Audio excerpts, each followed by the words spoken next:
Assalamualaikum warahmatullahi wabarakatuh. Selamat pagi anak-anak kelas 4 yang Bulala cintai dan Bulala banggakan. Bagaimana kabarnya hari ini? Bulala harap kalian tetap sehat ya dimanapun kalian berada. Nah, hari ini kita akan belajar tentang cahaya dan cermin pada materi ilmu pengetahuan alam atau muatan pembelajaran ilmu pengetahuan alam di tema 5 subtema 3. Nah, ini adalah tema terakhir dan subtema terakhir kalian belajar di semester 1 kelas 4 ini. Nah, Bulala harap kalian tetap semangat ya dalam pembelajaran walaupun dalam bentuk daring atau online. Nah, sebelum pada pembelajaran pada pagi hari ini, kita berdoa dulu deh ya, agar pembelajarannya bisa berjalan dengan lancar. Berdoa menurut agama dan kepercayaan masing-masing, berdoa dimulai.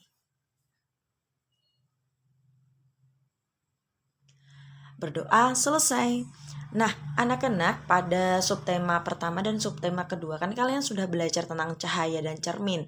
Di sini Bulala mau mengingatkan kembali atau bertanya kembali tentang ingatan kalian tentang cahaya dan cermin. Jadi cahaya dan cermin itu apa sih? Masih ingat tidak?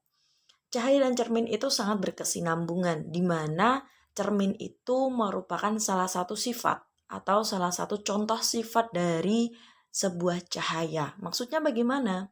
Cahaya itu apa kan nanti kita bisa belajar lagi. Kemudian cermin. Lalu apa hubungannya? Nah, cermin itu kan dapat memantulkan sebuah bayangan, di mana memantulkan sebuah bayangan itu adalah salah satu sifat yang dimiliki oleh cahaya. Nah, selain sifat yang dimiliki oleh cahaya memantulkan bayangan, ada apa lagi yang dapat kalian ingat? Oke, ada penguraian, ada pembiasan, kemudian ada menembus benda bening, dan lain sebagainya. Nah, pada penguraian itu sudah kita bahas di subtema pertama, yaitu tentang bagaimana atau apa sebabnya mengapakah pelangi itu bisa berwarna-warni. Padahal cahaya itu hanya memiliki satu warna, yaitu putih, ya kan? Dan itu tidak bisa dilihat dengan mata telanjang kita. Nah, mengapa pelangi itu bisa berwarna-warni? Karena adanya sifat penguraian cahaya. Oleh sebab itu, pelangi itu bisa berwarna-warni. Mejiku hibiniu, merah, jingga, kuning, biru, nila, dan ungu.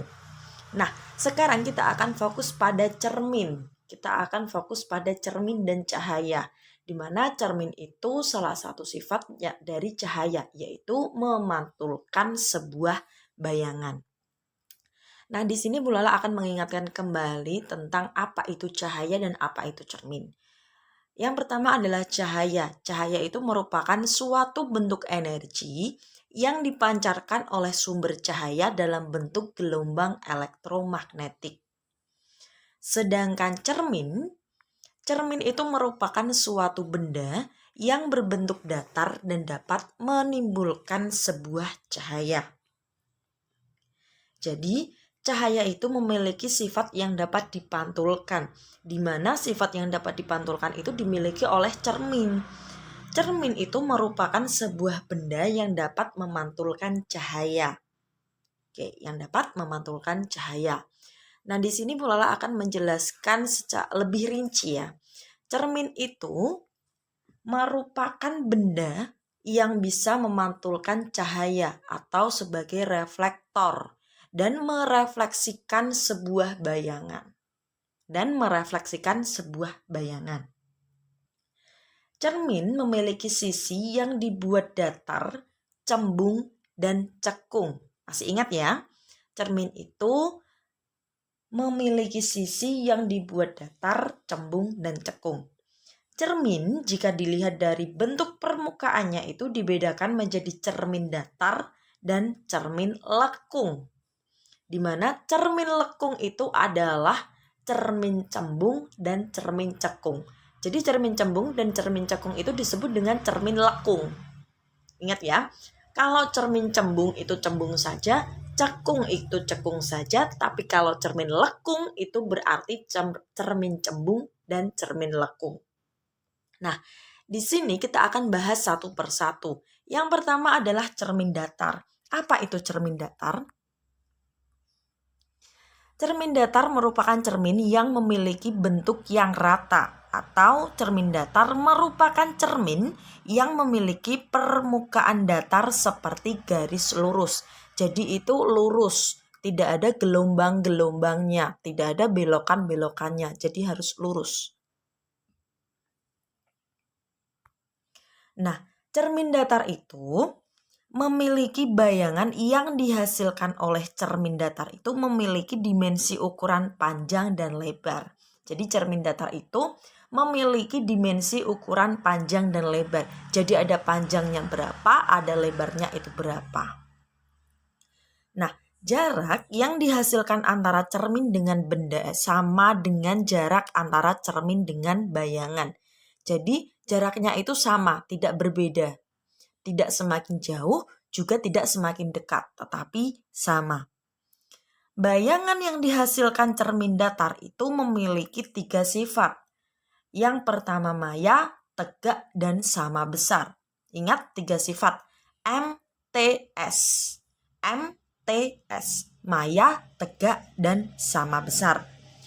Ketampakan bayangan dari cermin datar itu berlawanan dengan benda. Nah, misalnya seperti ini. Bayangan tangan kiri itu akan menjadi tangan kanan di dalam cermin. Begitu pula sebaliknya. Jadi ketika kita bercermin nih, kita mengangkat tangan kanan. Nah, yang di cermin itu adalah tangan kiri kita. Oke?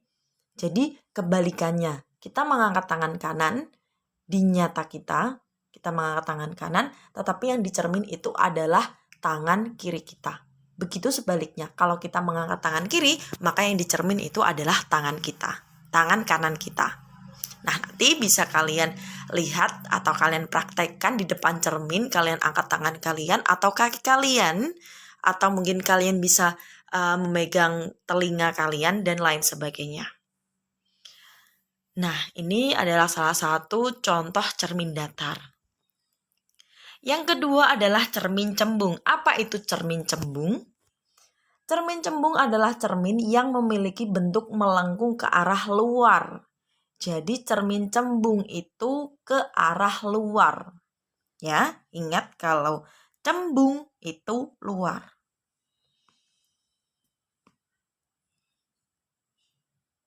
Nah, cermin cembung itu memiliki bagian tengah cermin yang memiliki jarak yang lebih dekat dengan benda. Jadi, cembung itu lebih dekat dengan benda. Misalnya saja kalian punya cermin yang berbentuk cembung, ya kan? Karena cembung itu melenggungnya keluar, kemudian kalian taruh benda di depan cermin itu, maka bendanya itu akan lebih dekat dengan cerminnya. Tapi di bagian tengahnya, bukan di pinggir-pinggirnya, bukan di tepinya, tapi di bagian tengah. Maka bendanya itu akan mendekat. Jaraknya itu lebih dekat. Nah, cermin cembung ini juga memiliki 3 sifat, yaitu MTK. MTK. M itu maya, T itu tegak, K itu kecil. Jadi diperkecil. Berikut merupakan salah satu contoh dari cermin cembung. Yang ketiga adalah cermin cekung. Apa itu cermin cekung? Cermin cekung merupakan cermin yang memiliki bentuk melengung ke dalam. Ingat, kalau cembung itu keluar, kalau cekung dia itu ke dalam. Bayangan yang dihasilkan cermin cekung itu bergantung dari posisi benda terhadap cermin cekung. Nah, biasanya cermin cekung itu digunakan untuk lampu senter dan lampu kendaraan. Cermin cekung ini juga memiliki 3 sifat. Nah, ini yang lebih sulit ya. Sifat yang pertama itu ketika benda itu mendekat. Ketika mendekat bendanya itu dia itu semakin besar. Ketika mendekat dia itu semakin besar. Tapi ketika dia menjauh maka dia semakin kecil. Seperti halnya misalnya saja ketika kalian membawa sebuah lampu senter. Di situ kan digunakan untuk lampu senter ya. Kita gunakan aja lampu senter. Kalian bisa melakukan sebuah percobaan atau mengamati sebuah percobaan, kalian ambil lampu senter kalian. Kalau misalnya kalian nggak memiliki atau tidak memiliki lampu senter, kalian bisa menggunakan senter handphone. Silakan kalian nyalakan. Kemudian ketika kalian memiliki mainan atau ketika kalian melihat sebuah benda atau hewan yang mendekat dengan kalian, terutama mendekat dengan sebuah senter itu, lampu senternya, maka ketika hewan atau benda itu mendekat dengan senter, dia itu akan semakin membesar, ya kan? Berbeda halnya ketika kalian melakukan senter, kalian arahkan ke benda itu, dan bendanya itu semakin menjauh dari senter, maka bendanya itu semakin mengecil atau semakin terlihat kecil. Tuh, bisa dibedakan ya. Ketika jauh, dia itu semakin kecil, ketika dekat, dia itu semakin besar.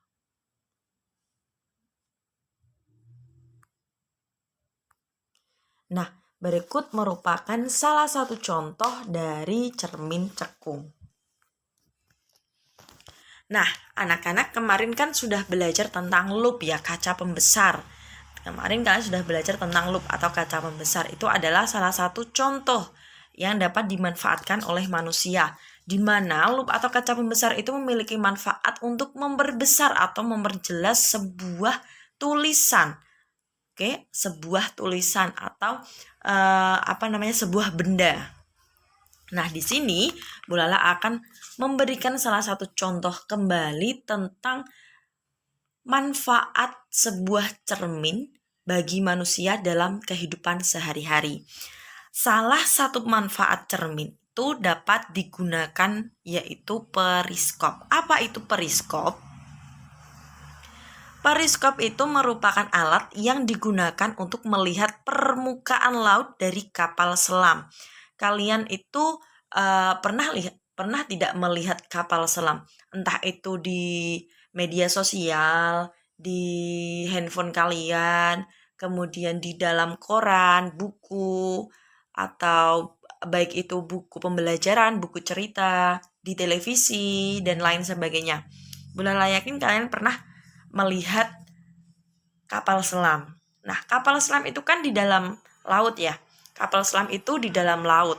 Nah, ketika kita mau melihat permukaan laut, maka kita itu menggunakan sebuah alat yang dinamakan dengan periskop. Jadi periskop itu merupakan alat yang digunakan untuk melihat permukaan laut dari kapal selam. Periskop ini bekerja dengan memanfaatkan sifat cahaya, yaitu pemantulan. Periskop bekerja dengan memanfaatkan sifat cahaya, yaitu pemantulan. Nah, berikut adalah sebuah gambar dari periskop. Cahaya yang ada di permukaan laut itu akan ditangkap oleh cermin yang ada di dalam periskop. Jadi di periskop itu kan ada cermin. Nah, cerminnya itu menangkap cahaya dari luar. Nah, cahaya tersebut kemudian dipantulkan menuju mata pengamat di dalam kapal selam. Jadi orang yang mengamati itu ada di kapal selam. Jadi kita bisa melihat dari periskop itu, kita bisa melihat ada apa saja di permukaan laut. Misalnya akan ada kapal layar atau perahu layar yang akan datang. Jadi kita itu bisa tahu, oh ternyata ada perahu layar yang ingin ke sini. Oh ternyata perahu layar ada di sebelah sana. Itu kita bisa tahu dari periskop itu. Walaupun kita ada di dalam kapal selam. Nah, kalian itu juga dapat membuat periskop sendiri menggunakan alat-alat yang sederhana. Periskop sederhana dapat dibuat menggunakan pipa. Oke, menggunakan sebuah pipa. Yang kemudian pipa tersebut diberikan cermin datar yang saling berhadapan dengan sudut 45 derajat pada setiap sisinya. Nah, untuk langkah-langkah pembuatannya, kalian itu dapat melihat di LKS kalian halaman 80 dan 81. Kalian bisa melihat bagaimana cara membuat periskop sederhana. atau nanti Bu Lala akan memberikan sebuah web atau sebuah link pada deskripsi di bawah video yang Bu Lala buat di sini. Nanti kalian bisa melihat dari link tersebut. Cara membuat periskop sederhana. Kalian boleh membuat bersama orang tua kalian boleh mencobanya mengamati atau hanya melihat sebuah video saja, tidak apa-apa. Nah, anak-anak, ternyata sampai di sini pembelajaran di pada pagi hari ini. Terima kasih karena sudah mau mendengarkan penjelasan dari Bu Lala. Semoga bermanfaat. Tetap semangat belajar. Sampai jumpa di minggu depannya lagi. Terima kasih. Wassalamualaikum warahmatullahi wabarakatuh.